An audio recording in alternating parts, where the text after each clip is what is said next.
السلام عليكم ورحمة الله تعالى وبركاته. يتجدد لقاءنا إن شاء الله تعالى في الدرس العاشر من دورة احتراف برنامج أوتوبلي ميديا ستوديو السابع. طبعا إن شاء الله راح يكون لهذا اليوم الدرس هو عمل زر الخروج من الأسطوانة، وزر تصغير الأسطوانة، وزر الصفحة الرئيسية، وزر الصفحة التالية والسابقة. إن شاء الله نشاهد التطبيق ثم نبدأ بالعمل.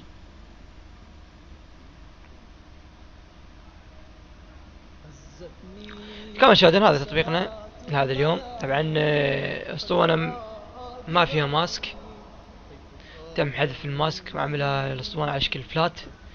اضفنا زر الصفحة الرئيسية وزر التصغير وزر الخروج. هذا الزر التالي والزر السابق. اول شيء نشاهد الزر التالي والسابق. كما تشاهدون انتقلنا من صفحة إلى صفحة.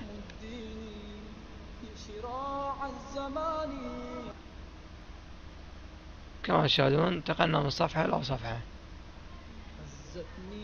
هذا زر الصفحة الرئيسية، انتقل لهذه الصفحة، انت ضغط عليه يحولنا إلى الصفحة الرئيسية. طيب هذا زر التصغير الأسطوانة، على طول صغر الأسطوانة وخلنا إياها تحت. طيب هذا زر الخروج. طيب ننتقل هذا. طيب احنا عندنا تم تصميم مثل هذا الصورة وعملنا لها في الفوتوشوب هذا علامة الخروج والشارحة، هذا التصغير. طبعا ان شاء الله يكون هذا شرح مفصل لهذه العملية وكيف يتم العمل على هذا. نبدأ على بركة الله في التطبيق. شغل الاسطوانة. شي نحذف اللي يعجبكم تحذفون. اذا عندكم طبعا ازرار ضيفوا، انا راح اعلمكم على الازرار. اضافة هذا الزر دبل كليك راح نكتب هنا زر الخروج. نكتب هنا زر الخروج وثم لا كويك اكشن وثم لا اكزايد جلوز. نضغط اوكي. طيب هذا زر الخروج. طيب زر تصغير الصفحة دبل كليك، نكتب هنا تصغير الصفحة او تصغير ثم لا سكريبت. نحذف هذا السكريبت حتى نضيفه. نقول له edit action ثم الى الويندو ثم الى ويندو مينيمايز ثم نيكست فينيش اوكي. طيب هذا زر او ايقونة الصفحة الرئيسية. دبل كليك نكتب الصفحة الرئيسية. عند مرور الماوس او عندما نحط الماوس على الزر تظهر لنا هذه الكتابة. ومن ثم لا كويكشن وراح نختار شو بيج. ثم عند اختيار شو بيج نختار فيرست الاول. ما نختار لا البريفيوز ولا النكست ولا لاست، نختار فيرست ثم اوكي. طيب هذا زر تقدم، هذا زر الرجوع. تستطيعون تكتبون كتابة يعني رجوع تقدم او رجوع او تالي او سابق. نخليها كتابة تكون افضل. نشيل هذا الزرار نحذفه نخليها كتابة.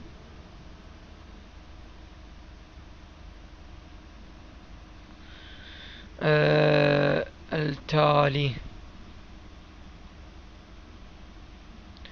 نختار الخط، شو نعطي تكبير،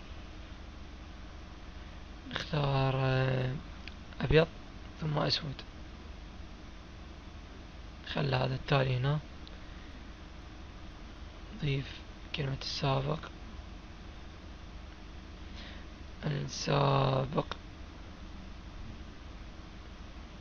ثم فونت ثم عربيك. خلى هذا الخط اوكي. نضغط اوكي. لازم يكونوا متناسقين.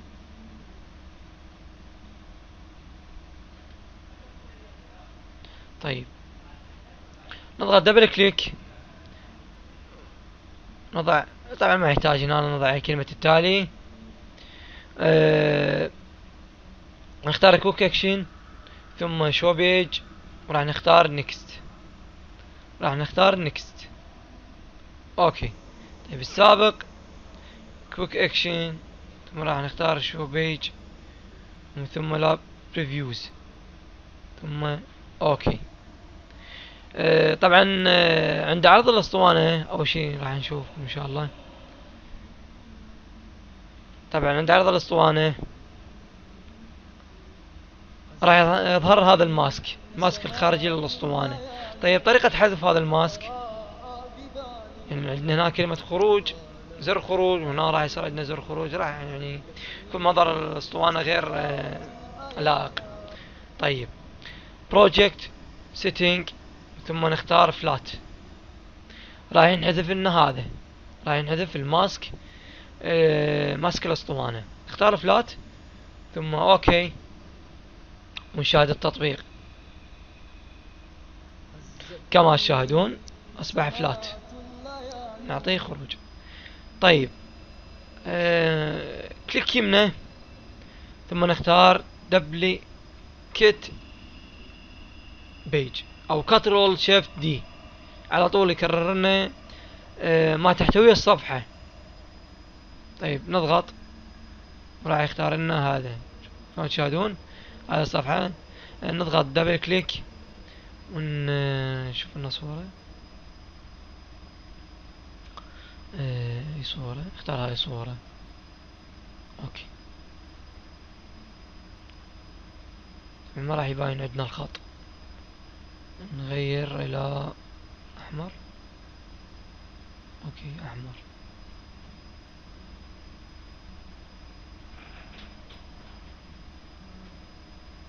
خلها بالمكان المناسب. طيب نحذف هذا، خلها عادي، ما ان شاء الله ماكو اشكال.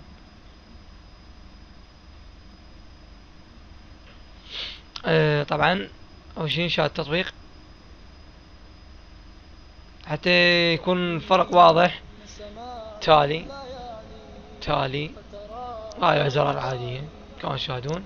طيب هذه الصفحة الرئيسية، هذا زر التصغير وهذا زر الخروج. طيب ان شاء الله راح تكون هذه واضحة لهذه اللحظة.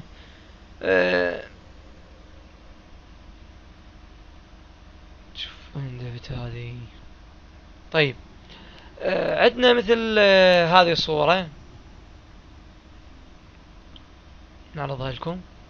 كما تشاهدون تم رسم في الفوتوشوب زر الخروج وزر التصغير. طيب كيف راح نشتغل وهذا الرسمة مرسومة في الفوتوشوب، بحيث مو ايقونات او ازرار احنا نضيفها؟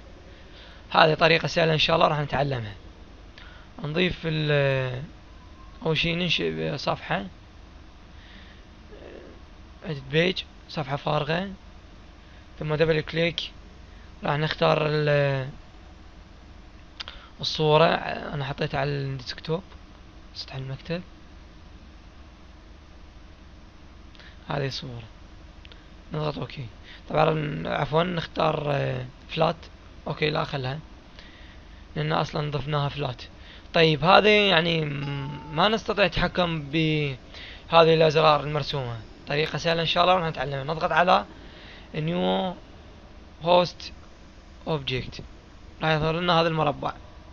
نصغر المربع الى هذا الحجم مناسب، ثم نقوم بالتكرار كنترول سي ثم كنترول في.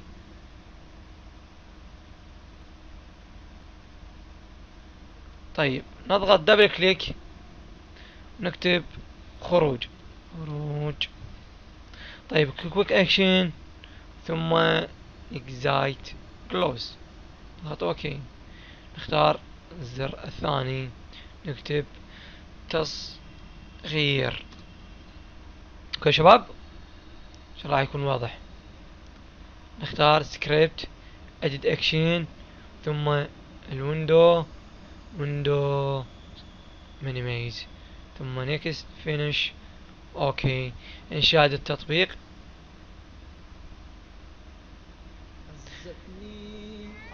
عفوا، نشاهد التطبيق، نروح على اللي تم عمله كما تشاهدون. هذا زر الخروج وزر التصغير تم تصغيره. الخروج، تم الخروج من الاسطوانة.